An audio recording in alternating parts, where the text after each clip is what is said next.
and stay with me because what I am about to tell you is going to change how you see everything. Now, let us talk about what is actually happening. There is a law that operates beneath the surface of every human interaction. It does not care about charm. It does not bend for charisma. It cannot be manipulated with words or seduced with a performance. It is older than any court system, older than any religion, older than the very concept of justice itself. And it is extraordinarily patient. It has been working in silence since long before you knew to look for it. It has been building its case, cataloging every wound inflicted, every lie spoken, every soul diminished for sport. And at a certain point, a point that cannot be predicted or forced or rushed, it begins to deliver.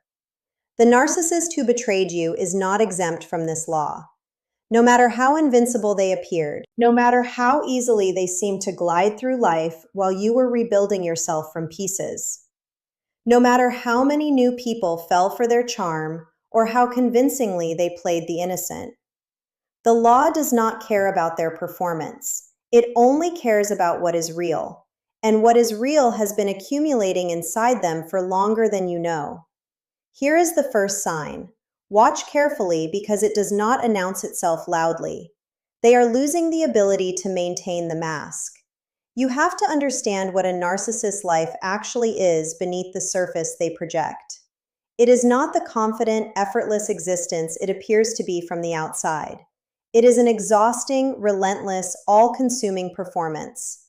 Every single day, the narcissist wakes up and must construct a version of themselves to show the world. A version that covers the hollow, terrified, deeply fragmented reality underneath. They have been doing this since childhood. They built the mask so early and wore it so consistently that most of them genuinely cannot tell where the performance ends and the person begins. But the mask has a cost, and that cost compounds over time with brutal arithmetic. Every relationship they destroy leaves a scar on the mask. Every person who eventually sees through them, every friend who quietly disappears, every partner who finally walks away, every colleague who slowly stops trusting them, each departure is a crack. Not a wound they process, not a grief they move through, a crack in the structural integrity of the false self they depend on for survival. And here is the thing about cracks. They spread. When karma begins to move, you will notice that the narcissist's performance starts to falter in ways that cannot be hidden anymore. The stories they tell start to contradict each other. The charm feels strained rather than effortless. The mask slips in public, a flash of rage where there should be patience, a coldness where there should be warmth, a cruelty that leaks through at a moment that cannot be explained away or covered with a smile. People who once defended them start to go quiet.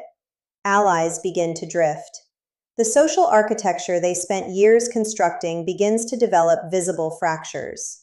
You might not see this directly. You might hear about it secondhand through someone who knows someone. You might notice it in the strange desperation of a late-night message that arrives without warning after months of silence.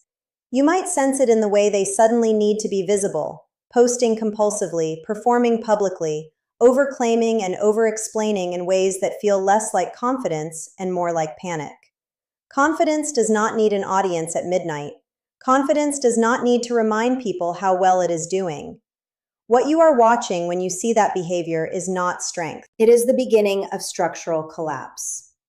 And here is the psychological truth that most people miss. The narcissist never actually processes the people they harm. They do not grieve relationships the way you do. They warehouse them. They archive them in a part of their psyche that they have spent their entire lives refusing to look at. But warehouses have weight limits. And after enough betrayals, enough destructions, enough discarded humans stacked on top of each other, the floor starts to give way. The past starts to leak. And the narcissist, who once moved through the world with such apparent ease, begins to feel hunted by a version of themselves they cannot outrun, no matter how fast they move, how many people they charm, or how confidently they smile.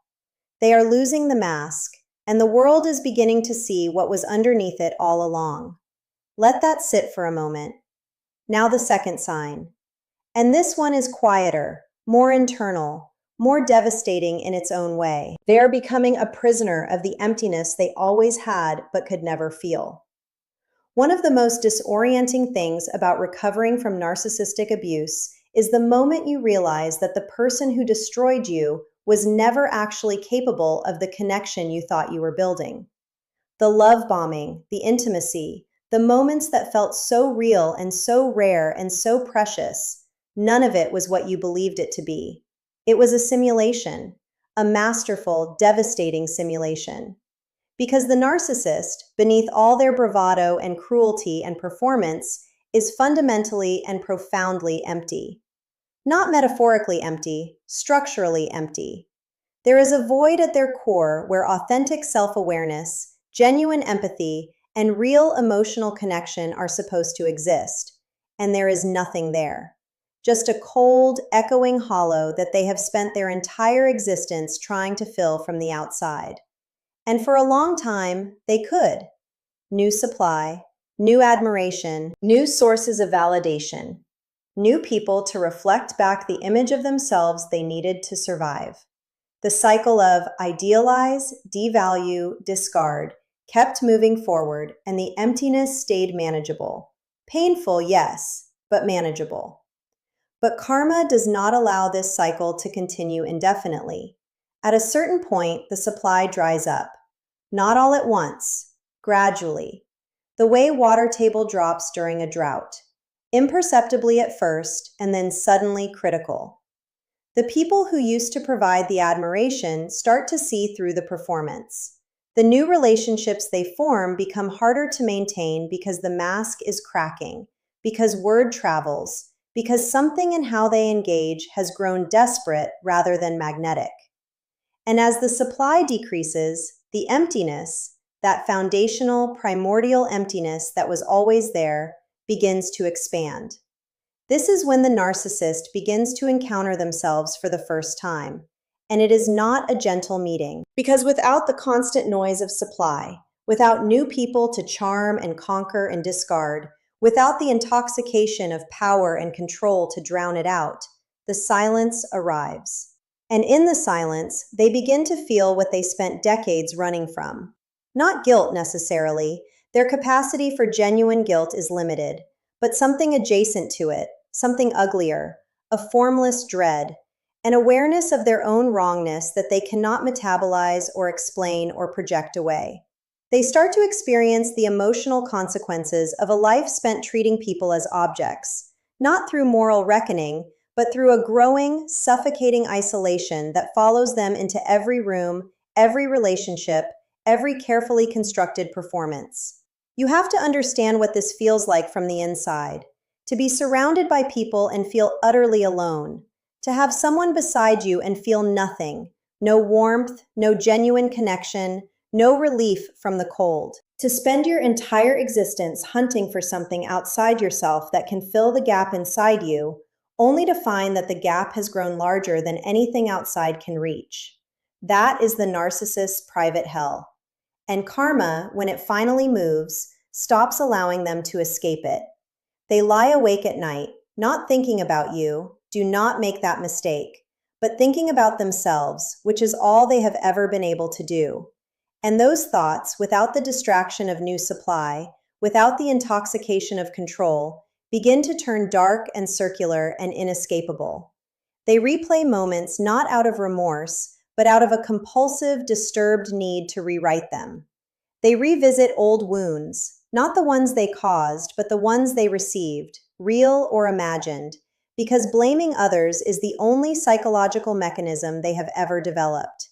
And that mechanism, once so effective, begins to fail them, because there is no one left to blame who is close enough to absorb it, because the circle has shrunk, because even the people who stayed out of obligation or fear or habit begin to feel the weight of who they are and start pulling back. The emptiness expands, the prison tightens, and the narcissist who once made you feel like nothing begins to experience in their own distorted way what nothing actually feels like. You survived that emptiness when they projected it onto you. They are only beginning to survive it now.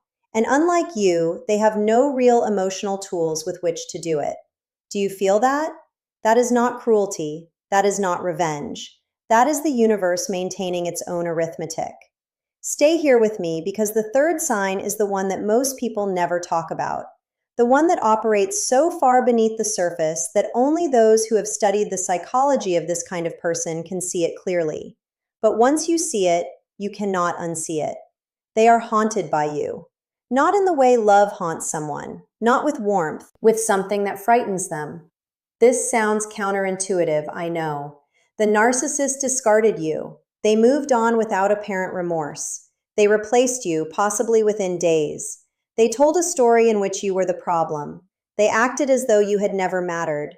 And here you are, still healing, still working through the wreckage, still having days where the grief rises up and surprises you with its sharpness. How could they possibly be haunted by you? Because you did something that almost no one in their lives ever does. You saw them. Not the mask, them. In the intimacy of the relationship, in those moments of vulnerability that even narcissists cannot entirely prevent, you witness something real beneath the performance. And you remember it. And somewhere in the architecture of their psychology, they know you remember it. That knowledge does not produce shame in the way it might in a healthy person, but it produces something they are constitutionally incapable of tolerating: the sense of being known. The sense of being truly, undeniably seen by someone whose perception they could not fully control.